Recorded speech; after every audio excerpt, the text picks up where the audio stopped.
بسم اللہ الرحمن الرحیم۔ ایک مریض ہسپتال میں داخل ہوا تاکہ وہ ڈاکٹر سے اپنا جسمانی معائنہ کرائے، یعنی جسمانی چیک اپ کرائے، جسمانی علاج کرائے۔ وہ ہسپتال میں داخل ہوا تو اسے سامنے دو دروازے نظر آئے۔ ایک دروازے پر لکھا تھا نفسیاتی علاج، یعنی سائیکولوجیکل ٹریٹمنٹ۔ دوسرے پر لکھا تھا جسمانی علاج، یعنی فزیکل تھراپی۔ وہ جسمانی علاج والے دروازے میں داخل ہو گیا۔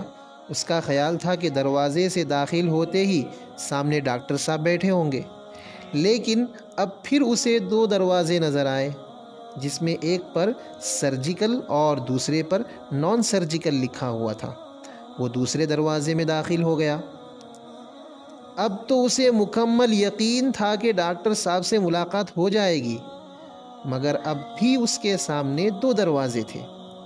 ان میں سے ایک پر لکھا تھا وہ مریض داخل ہوں جن کی ماہانہ آمدنی 1000 روپے ماہوار سے کم نہ ہو، اور دوسرے دروازے پر لکھا تھا ان مریضوں کے لیے جن کی ماہانہ آمدنی 1000 روپے سے کم ہے۔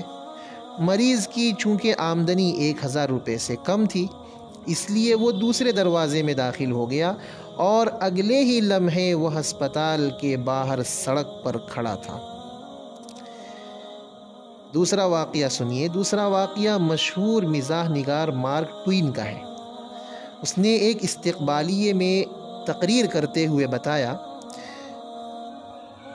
میرے بچپن کا زمانہ مفلسی کا زمانہ تھا، یعنی غربت کا زمانہ تھا۔ ہم لوگ اس قدر غریب تھے کہ اپنے گھر کی حفاظت کے لیے کتا بھی نہیں رکھ سکتے تھے۔ چنانچہ رات کو جب کوئی آہٹ سنائی دیتی تو ہمیں خود ہی بھونکنا پڑتا تھا۔ محترم سامعین کرام، یہ جو دو واقعات پیش کیے گئے، یہ در حقیقت ہمارے معاشرے کی عکاسی کرتے ہیں۔ ہم جس معاشرے کے فرد ہیں، اس معاشرے میں انسان کی قدر اس کی اقدار اور قابلیت کی بنیاد پر نہیں ہوتی، بلکہ معیار زندگی اور دولت کے اظہار سے ہوتی ہے۔ کسی شاعر نے کہا ہے، زندگی اس کی ہے جو صاحب دولت ہے مجید، جرم اس عہد میں ہے مفلس و بے زر ہونا۔ جو لوگ آج دولت مند ہیں مگر کل غریب تھے، وہ اپنے یا اپنے والدین کے ماضی کو یاد کریں، اور جو لوگ آج بھی سفید پوشی کی زندگی گزار رہے ہیں، وہ حقیقت حال کو سامنے رکھتے ہوئے دیکھیں کہ ہمارا معاشرہ پیسہ اور دولت کو کتنی اہمیت دیتا ہے۔ کوئی مالدار ہے اور وہ پیدل چلتا ہے تو ہم اسے جاگنگ کہتے ہیں۔ کوئی غریب ہے اور اپنی بچی کے علاج کے لیے ٹیکسی کا انتظار کر رہا ہے تو نہ صرف لوگ حقارت سے دیکھتے ہیں، بلکہ ٹیکسی والا بھی سیدھے منہ بات نہیں کرتا۔ مالدار شخص بغیر استری کی قمیص پہن کر دعوت میں آ جاتا ہے تو ہم اسے سادگی اور جدید فیشن کا نام دیتے ہیں، اور کوئی متوسط فرد مناسب کپڑے پہن کر آتا ہے تو خیال کیا جاتا ہے کہ وہ میزبان کی ناک کٹوانے کے لیے آ گیا ہے۔ امیر کا بچہ شرارت کرتا ہے تو ہم اسے ذہین کہتے ہیں۔ وہ اگر ٹافی والے ہاتھ آپ کے کپڑوں پر رکھ کر بات کرتا ہے تو آپ اسے ملنسار اور پیارا بچہ کہتے ہیں۔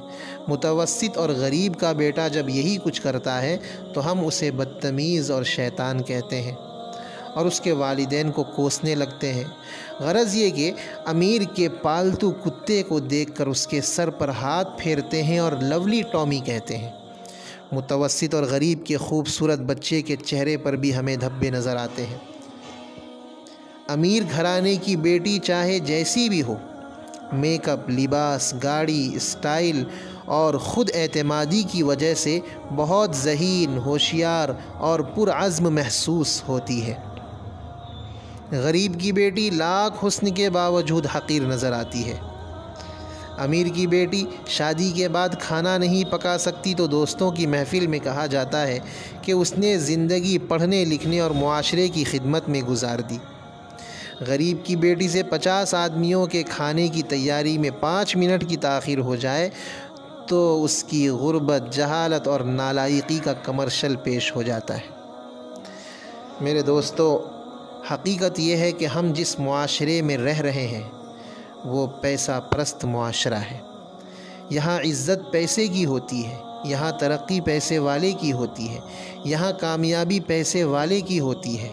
یقین کیجئے اگر کل آپ غریب تھے اور کسی چھوٹے سے فلیٹ میں رہتے تھے، آج کسی وجہ سے آپ کے پاس پیسہ آ گیا ہے، آپ کسی مکان میں چلے گئے ہیں، آپ کے پاس گاڑی آ گئی ہے، لباس بدل گیا ہے، آپ کے ہاتھ میں بریف کیس ہے، منہ میں سگار لگا ہے، تو وہی دوست اور رشتہ دار جو آپ کو دیکھ کر کنی کاٹ جایا کرتے تھے، آج بڑے والہانہ انداز میں پیش آئیں گے۔